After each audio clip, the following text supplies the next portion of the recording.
Magandang tanghali po. Magte-test po ako today ng chicharon. Dami ko pong nakikitang tanong nito. And at the same time, nagre-request din po na i-review daw po and i-check kung meron daw po bang epekto sa blood sugar.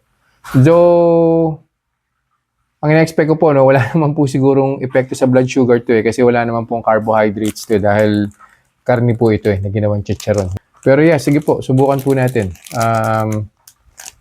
Dalawang klase po ito, no? Doon po sa mga taga-South, I'm pretty sure kilala nyo po ito, Nori Mills.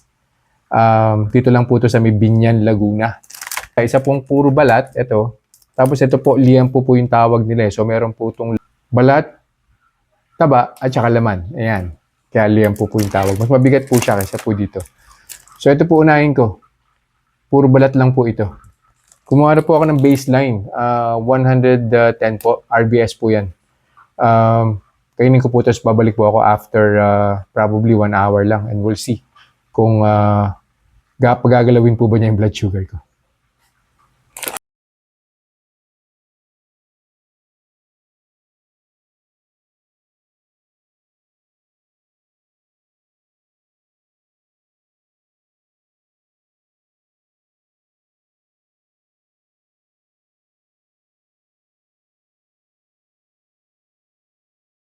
Reminders lang po, wag pong mag-aanli. Always eat in moderation. Di po ako doktor, so whenever in doubt, konsulta po kayo sa doktor ninyo. And yung results po ng mga review na ginagawa ko, it may vary. So wag niyo pong i-expect na yung resulta sa akin is magiging kapareho po ng resulta sa inyo. So yun lang po. Have a nice day. Conclusion na po tayo dun sa kinain kong chicharon. That was 2 hours and 30 minutes ago. Medyo may fluctuation dun sa blood sugar level ko habang minomonitor ko siya. So nag-start po yung blood sugar ko 110. After 1 hour, bumaba na po siya. Nag-106 na po siya.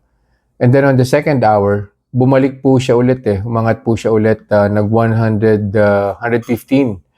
Pero prior to reaching 115, meron pa pong fluctuation na nag-117 at one point nag-119 pa po.